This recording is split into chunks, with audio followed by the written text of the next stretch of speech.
안녕하세요. SKTV 전지적 일본 시점입니다. 저희 채널을 방문해 주셔서 감사합니다. 지난번에 동영상을 한번 올린 적이 있습니다만 지금 일본에서는 벚꽃을 보는 모임과 관련하여 붓고를 쓰는 행사에 아베 총리가 사유화했다던가 또 초대한 사람 중에서 사회적 문제가 된 적이 있는 다단계식 판매 회사인 재팬라이프의 회장을 초대했다든가 하는 문제로 인하여 아베 내각이 위기를 맞고 있습니다. 야당이 의혹을 철저히 규명하겠다고 벼르고 있는 와중에 야당 일각에서는 아베 내각에 대한 내각 불신임 결의안 제출을 검토하겠다는 얘기도 흘러나오고 있습니다. 이에 대해서 12월 2일 니폰 뉴스 네트워크라는 방송에서 보도를 하였는데 내각 불신임 결의안 검토라는 보도 내용과 야후 재팬의 일본 반응을 소개해 드리도록 하겠습니다. 먼저 기사 본문입니다. 국회는 중반부를 맡고 있다. 수상 주체의 벚꽃을 보는 모임을 둘러싸고 야당 측은 다단계 판매 방식으로 행정 지도를 받은 재팬라이프의 당시 회장이 초대된 문제 등에 관하여 아베 수상을 추궁했다. 전임 회장이 초대된 이유에 관하여 아베 수상은 명확한 답변을 회피하는 한편 자신과 악기에는 전임 회장과의 개인적인 관계는 일절 없다고 진술했다. 아베 수상은 각각의 초대자나 그 추천인에 관해서는 개인에 관한 정보이기 때문에 초대받았는지 어떤지를 포함해서 대답을 할 수 없다는 것을 양해 바랍니다. 야마구치 씨와 1대1과 같은 형태로 만난 적은 없고 개인적인 관계는 일절 없습니다. 또한 제 처는 야마구치와는 일면식도 없습니다. 또한 아베 수상은 일반론으로서 벚꽃을 보는 모임이 기업이나 개인의 부당한 활동에 이용되는 것은 절대로 용인할 수 없습니다. 라고 진술했다. 한편 공산당의 타무라 의원은 야당 측이 요구한 초대자 명단의 데이터 봉헌에 관하여 질문했다. 공산당 타무라 의원, 뒤가 캥기는 것이 없으면 총리의 책임으로 전자 데이터를 복원시켜서 모든 명부를 분명하게 해주었으면 합니다. 이에 대해 아베 수상은 내각부가 채용하고 있는 시스템은 단말기에 데이터를 보관하고 있지 않고 또 서버의 데이터 파기 후 백업 데이터의 보존 기간을 경과한 후에는 복원은 불가능한 것으로 보고를 받았습니다. 또 아베 수상은 초대자는 최종적으로 내각부 등이 종합하여 처리하고 있다고 해서 내 사무실에 신청을 하면 반드시 초대장이 보내지는 것은 아니다 라고 강조했다. 국회의 회기도 일주일 정도만 남아있어 야당 측이 아베 수상을 직접 추궁할 수 있는 것은 이번 국회에서는 이 일이 마지막이 될 것 같다. 야당 측은 이 문제로 아베 수상의 지역구 연고지를 시찰하는 등 추궁의 강도를 늦추지 않고 있다. 아베 수상이 출석하는 예산위원회의 집중 심의를 요구하고 있지만 여당 측은 응하지 않을 방침으로 야당 측은 아베 내각의 불신임 결의안도 검토할 태세를 보이고 있다. 여기까지 기사 본문 내용이었습니다. 이어서 이 기사에 대한 야후 재팬에서의 일본 반응입니다. 시기적으로 봐도 내각 불신임안이 통과되면 바로 국회를 해산하고 총선거를 할 것으로 생각한다. 그러면 야당 연합은 선거 공약이나 성명서 등을 준비할 수 있을까가 관건이 된다. 적어도 벚꽃을 보는 모임만으로 정권 교체 공약을 내세우는 것은 말이 되지 않는다.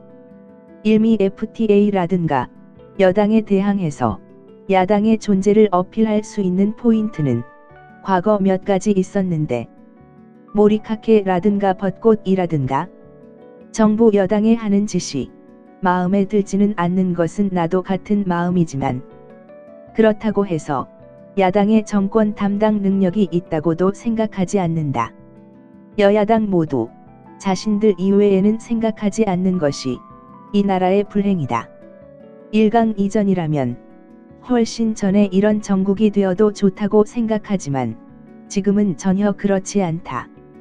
내각 불신임안으로 뭔가 변할까? 여당도 야당도 점점 제대로 역할을 하지 못하는 상태로 가고 있다. 설사 해산이 되어도 야당은 거의 아무것도 할 수 없을 것 같다. 다른 한쪽인 자민당은 어떤가? 중선거구 시대에 있었던 파벌 간의 권력 투쟁과 유사 정권 교체조차 일어나지 않고 있다. 마치 정신이 나간 유사 독재이다. 일본은 한 걸음 한 걸음씩 계속 맛이 가고 있다. 결국은 국회에서 재판 놀이를 하고 있는 거겠지? 그런 식으로 지금까지 해온 것이겠지? 야당인 경우에도 진실을 파헤치지 못한다고 하더라도 아베의 지지율이 떨어지면 감지덕지이고, 이제는 국회라는 것은 도대체 무엇일까 하는 생각이 든다. 가결이 돼도 국내외의 문제는 산더미같이 많을 것이다. 단명 총리를 잠깐 놔두었다가 또 선거를 치룰 확률이 높다. 강경한 자세의 외교도 확 변해서 상대방에서 말하는 대로 될 가능성도 있다. 정말로 세금 도둑질한 거 아닌가요? 야당과 매스컴은 스캔들 같은 얘기에 유권자가 반응했던 과거의 경험과 똑같은 행동을 반복하는 것 같네요. 속았던 것에 대해서 유권자가 알아차린 것을 알지 못하는 것인지, 아니면 단지 현실 도피인 것인지. 정권 교체를 한다고 해도 당명만 변하고 속내용은 꽝이었던 시대와 똑같기 때문에 정책으로 승부하는 것이 아닌 상대의 실수를 기다렸다가 질러서 떨어뜨리려고 하는 짓이 마음에 들지 않는다. 국회가 폐회된다면 매스컴도 차분해질 것이고 국민들도 잊게 되어 어느새 몰입하게 같이 과거의 일처럼 되어 버리기 때문에 불신임 결의안이라도 제출하여 국회를 연장시키려는 기분은 알겠지만 순식간에 부결되어 폐회 종료가 되어 버릴 것 같은 느낌이 든다. 해당 데이터가 존재하는 관련 서버룸, PC가 없어지면 일이 잘못될 것이기 때문에 각각 자물쇠를 잘 채워주기를. 국회를 해산하고 총선거를 과연 할까요?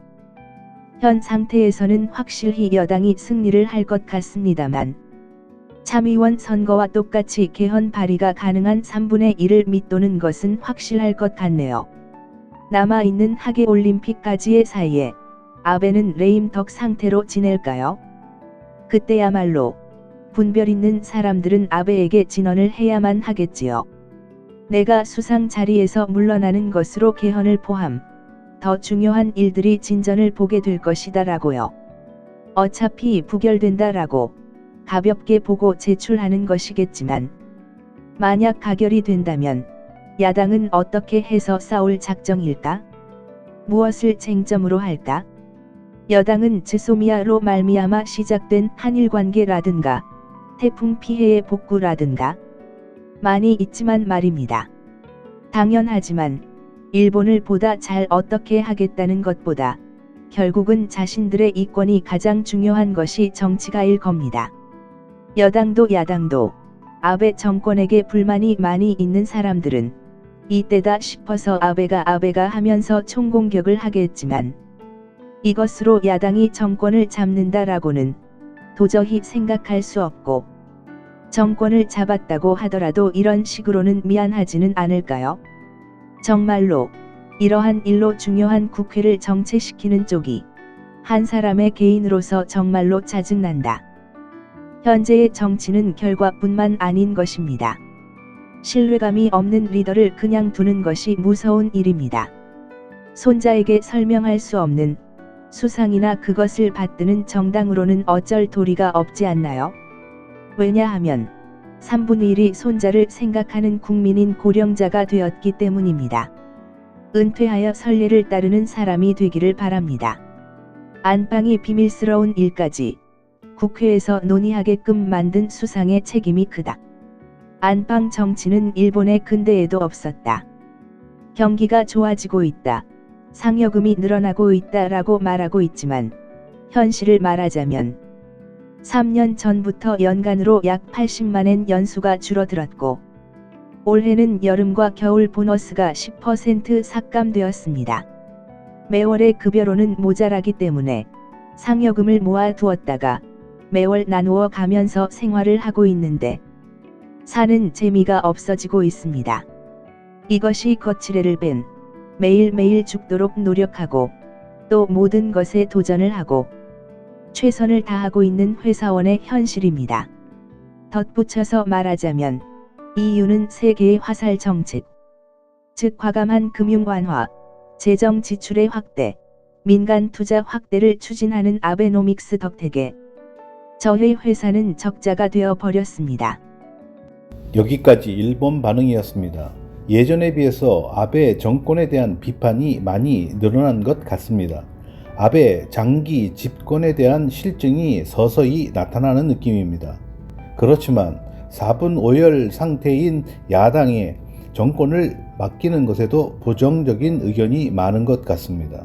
올해 6월에도 내각 불신임 결의안을 제출했다가 부결된 경험도 있기 때문에 이번에 또다시 벚꽃을 보는 모임을 이유로 내각 불신임 결의안을 제출할지 조금 더 두고 봐야 할 것 같습니다. 이상 끝까지 시청해 주셔서 감사합니다. 좋았다면 구독과 좋아요 부탁드립니다.